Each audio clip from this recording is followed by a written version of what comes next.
Bom, cada um de nós tem uma visão sobre crise, né? As crises, elas são motivadas por situações onde os agentes econômicos se comportam de uma maneira negativa, como é o que está acontecendo agora no Brasil. Nós atravessamos um período de incertezas, um período que nós precisamos modificar algumas estruturas, especialmente a estrutura previdenciária, porque aqui no Brasil, infelizmente, a Previdência Social, ela assumiu uma postura distinta daquela que deveria ser como fator de previdência. Ela assumiu também a postura do empregador, ou seja, o funcionalismo público, quando ele se aposenta com o mesmo salário que ele ganhava. Então, não é uma aposentadoria, é o segmento do seu trabalho. E com isso, o indivíduo, ele carrega um custo para o Estado muito maior.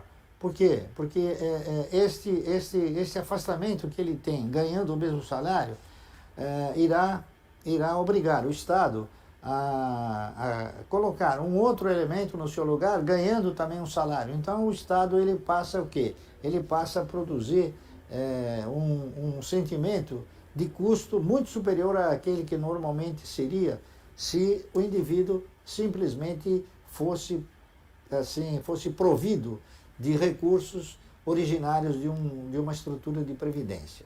Então, o que eu quero dizer é o seguinte: o mercado, ele tem uma configuração um tanto quanto diferente. Aqui no Brasil, a definição de mercado, ela não é encarada tanto como um mercado de risco. Nós aqui no Brasil, nós somos mais um mercado de oportunidades, porque as oscilações produzidas na cotação das ações são oscilações que elas não têm fundamentos básicos, lógicos, né? Qualquer boato, ele é indicativo para modificar o direcionamento de uma ação, ou subir ou cair. E outro fator também que nós temos aqui no país é que nós não temos um colchão de investidores capaz de suportar pressões como aquelas que o mercado está submetido. Eu daria como exemplo o seguinte: o mecanismo de locação de ações, que permite o cidadão locar uma ação e vendê-la no mercado, é um mecanismo que tem sido extremamente nocivo, porque ele gera uma oferta fictícia, uma oferta imaginária, não é isso? Então, o mercado não tem essa estrutura de investidores. O que nós temos presenciado ultimamente, e a Bolsa tem noticiado com alguma galhardia, é que novos investidores entraram, mas na verdade não são investidores. São especuladores, são aplicadores de curto prazo que não promovem uma sustentação no instante em que o mercado sofre uma pressão. Então eu diria aos senhores o seguinte: as questões macroeconômicas, que seria essa do desempenho do índice Bovespa, ela tem que ser avaliada com alguma reserva, porque quando se investe em ações, nós não investimos no índice, nós investimos em ações, nós investimos em projeto das empresas, não é isso?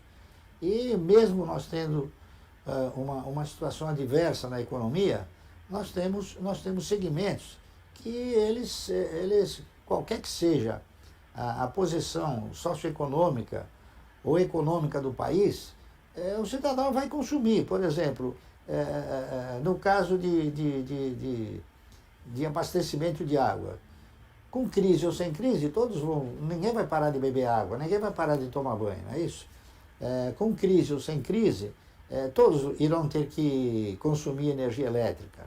Então, eu acho que o segmento tem que ser avaliado dentro de atividade econômica, avaliando se a empresa, não é? O que a empresa tem de histórico para poder oferecer e quais são os sentidos de perenidade do setor e da questão também da sustentabilidade, não é isso?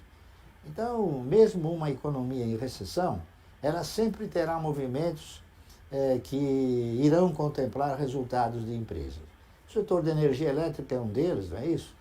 É um setor que ele é um setor considerado perene. O setor de celulose e papel também ele é muito, muito importante. O próprio setor financeiro, ele foi se convertendo hoje numa reserva de mercado. Enfim, são setores que a economia, ou bem ou mal, eles vão continuar produzindo e gerando recursos. O importante quando a gente desenvolve um projeto de investimento é que a gente efetivamente encare a aplicação como um investimento, não como uma aplicação de curto prazo que em muitas ocasiões não geram resultados. O cidadão, quando ele investe no mercado, sentimentalizando a parceria, ele tem chances de conquistar recursos muito bons pela frente, não é isso? Na medida em que ele no mercado de valores ostente a mesma postura que quando compra um título qualquer de renda fixa, ele terá perspectiva de muito maiores ganhos, não é isso? E em relação a uma carteira, eu diria o seguinte, uma carteira sempre se inicia comprando o melhor papel, aquele que tem a perspectiva de resultados mais eficiente no momento. Porque o mercado de valores ele é uma espécie de retrato. A cada momento, a cada dia, as cotações se posicionam numa situação. E a gente, para quem investe, ao invés daqueles que especulam, aquele que investe, ele sempre terá a visão de tentar comprar mais barato o seu investimento, não é isso? Então a torcida dele é diferente da torcida de quem especula. Quem especula torce para o mercado subir e quem investe torce para o mercado cair. É o que nós fazemos com bastante autenticidade.